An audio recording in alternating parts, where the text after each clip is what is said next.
সাল ১৯৭১, ডিসেম্বরের ১০ তারিখ। সকালের কুয়াশা ভেদ করে যখন ভোরের আলো ফুটছিল, ঠিক তখনই বাংলাদেশের মাটিতে ইতিহাসের সবচেয়ে উত্তেজনাময় দিনগুলোর একটি শুরু হয়। মাত্র ৬ দিন পর যে সূর্য উঠবে, সেই সূর্যই হবে বাংলাদেশের স্বাধীনতার সূর্য। ১০ ডিসেম্বর ১৯৭১, বাংলার আকাশে সেদিন ভেসে উঠেছিল দীর্ঘদিনের অপেক্ষার আলো। একে একে মুক্ত হচ্ছিল ময়মনসিংহ, বিরামপুর, চিলাহাটি, ভুয়াপুর সহ দেশের গুরুত্বপূর্ণ অঞ্চল। পতনের মুখে পাক বাহিনী পিছু হটছিল, আর বিজয়ের নিশান ছড়িয়ে পড়ছিল চারদিকে। স্বাধীনতার স্পর্শ যেন হাতের মুঠোয় এসে দাঁড়ায়। এই দিনকে বলা হয় পাকিস্তানি বাহিনীর পতনের প্রাক্কাল। ৯ ডিসেম্বর টাঙ্গাইলের সফল প্যারাড্রপের পর ঢাকার দিকে এগিয়ে আসা মুক্তিযোদ্ধা বাহিনী ও মিত্র বাহিনীর যৌথ অভিযান ছিন্ন ভিন্ন করে দেয় পাকিস্তানি প্রতিরক্ষা।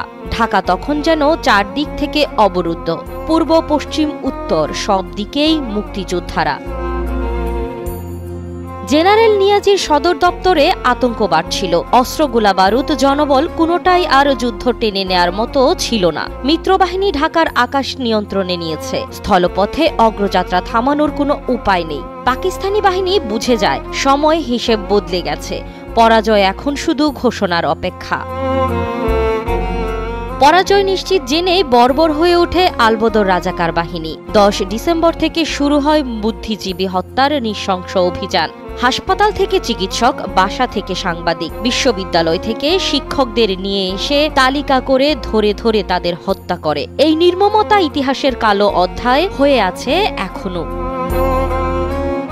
বিশ্ব রাজনীতির মঞ্চে ছড়ায় তীব্র উত্তেজনা। জাতিসংঘে যুদ্ধবিরতির প্রস্তাব উঠলেও পাকিস্তানের পতন যে সময়ের ব্যাপার তা বুঝে বড় শক্তিগুলো নীরবে পরিস্থিতি পর্যবেক্ষণ করে। ভারত আনুষ্ঠানিকভাবে ঘোষণা করে ঢাকা পতন আর সময়ের অপেক্ষা মাত্র। শরণার্থী শিবিরে, মুক্তাঞ্চলে, সীমান্ত ঘেঁষা গ্রামে সবখানে ছড়িয়ে পড়ে এক অভূত উত্তেজনা। সারা দেশ যেন নিঃশ্বাস চেপে অপেক্ষায় বসেছিল বিজয়ের।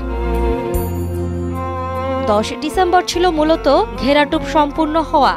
ঢাকার চারপাশে তৈরি হয় মিত্রবাহিনীর দৃঢ় রিং। এই রিং ভাঙার ক্ষমতা পাকিস্তানি বাহিনীর আর ছিল না। দূর থেকে ঢাকা পতনের শব্দ যেন শোনা যাচ্ছিল।